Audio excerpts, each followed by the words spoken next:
That's a snapshot, and it's the fastest way to find your real picking ceiling. Most people think speed picking lives in long runs, across strings, across the neck, but the real problem hides in the small moments. One string, 4 notes, a nervous twitch. Here's what I want you to try.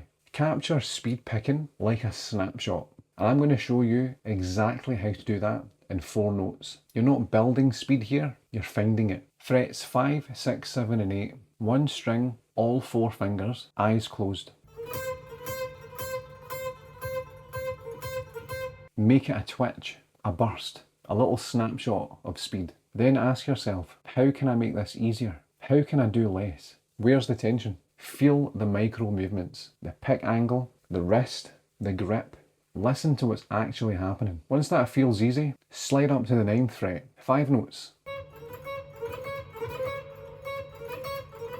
Same process, that's the whole exercise. I have exercises like this on my Patreon. If you want to go deeper, links below.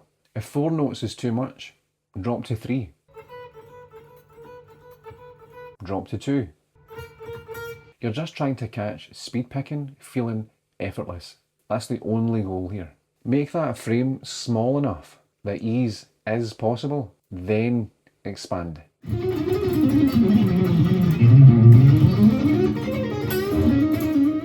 Now, this isn't where you start.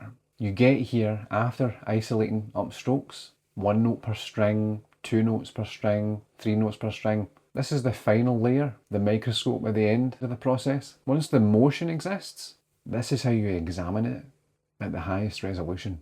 Speed picking isn't something you grind your way to. It's something you find in a little snapshot. It's like capturing lightning in a bottle. 1 string, 4 notes, no tension. That's it.